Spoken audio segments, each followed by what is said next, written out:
പ്രഗത്ഭരായ ആളുകൾ ഇവിടെ എത്തി നമ്മോട് ഇതിനോട് സഹകരിച്ചിട്ടുണ്ട്.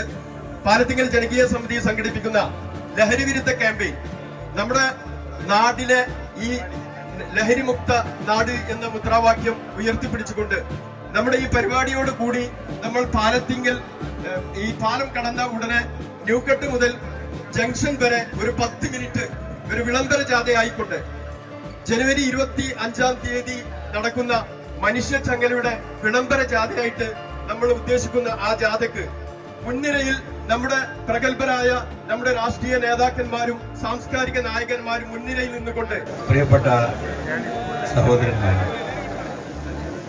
പാലത്തിങ്കൽ ജനകീയ കൂട്ടായ്മയുടെ ആഭിമുഖ്യത്തിൽ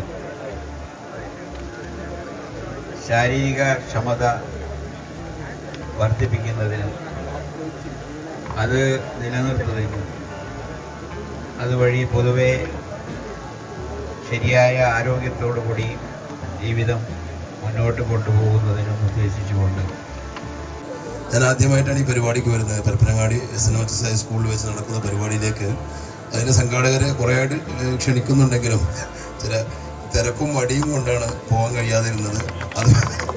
അതുകൊണ്ട് തന്നെ എൻ്റെ വാപ്പയുടെ പ്രായമുള്ള ആളുകളുടെ മത്സരിക്കാൻ വയറിങ്ങനെ ഉള്ളിലേക്ക് തള്ളി പിടിച്ചിട്ട് ഇപ്പം ശ്വാസം കിട്ടാത്ത രൂപമായിട്ടുണ്ട്. ആ അപകർഷതാബോധം കൊണ്ട് വയറിങ്ങനെ ഉള്ളിലേക്ക് വലിച്ചു പിടിച്ചിട്ട് സുഖം അപ്പോൾ ശ്വാസം കിട്ടുന്നില്ല. ഏതായാലും നല്ലൊരു സംഘാടനവും അതിനപ്പുറം ഒരു നാടിൻ്റെ കൂട്ടായ്മയും വ്യത്യസ്ത പ്രായത്തിലുള്ള ആളുകളുടെ ഒന്നിച്ച് രാവിലെ തന്നെ ഇങ്ങനെ ഇരുത്തൊക്കെ എന്തായാലും നാടിൽ വലിയൊരു സന്ദേശം നൽകുമെന്നുള്ളത് ഏറ്റവും ഉറപ്പുള്ളൊരു കാര്യമാണ്. അതിനപ്പുറം ചെറുപ്പത്തിൽ കരാട്ടെ ബ്ലാക്ക് ബെൽറ്റ് ഒക്കെയാണ് ഞാൻ. ഇപ്പോഴത്തെ പോലെ നോക്കണ്ട, യോഗയും കുറച്ചൊക്കെ അഭ്യസിച്ച് ആ ഒരു ഉള്ള സമയത്ത് നന്നായി ചെയ്തിട്ടുണ്ടായിരുന്നു.